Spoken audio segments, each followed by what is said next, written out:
In the book of Ministry of Healing, page 479, Mrs. White tells us that too many of us, planning for a brilliant future, make an utter failure.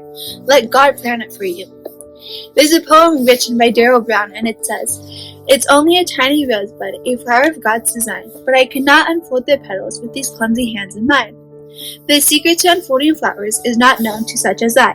God opens the flower so sweetly that in my hands they die. If I cannot unfold the rosebud, the flower of God's design, then how can I have the wisdom to unfold this life of mine? So I'll trust in Him for leading each moment of my day, and I'll look up to Him for His guidance, each step of the pilgrim's way.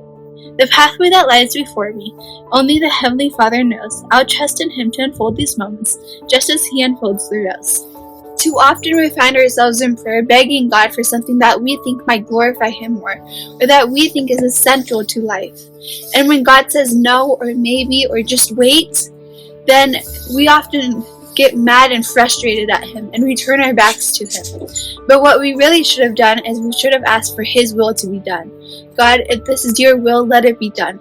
But if it's not, please give me the faith that I need to understand that you have something better in store for me.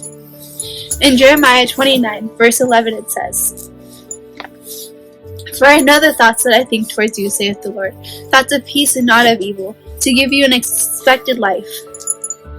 And in Proverbs 3, 5-6, it says, "Trust in the Lord with all thine heart, and lean not unto thine own understanding. In all thy ways acknowledge Him, and He shall direct thy paths." In Jeremiah 17, verse 9, it tells us that the heart is deceitful above all things, and that we shouldn't go according to what we feel is right, or that we feel our heart is telling us to do.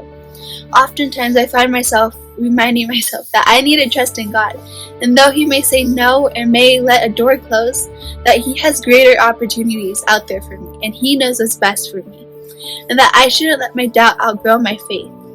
And at the end of the day, that I'm living to glorify God and not myself. So thank you for joining me on Here I Am Sunday. Bye.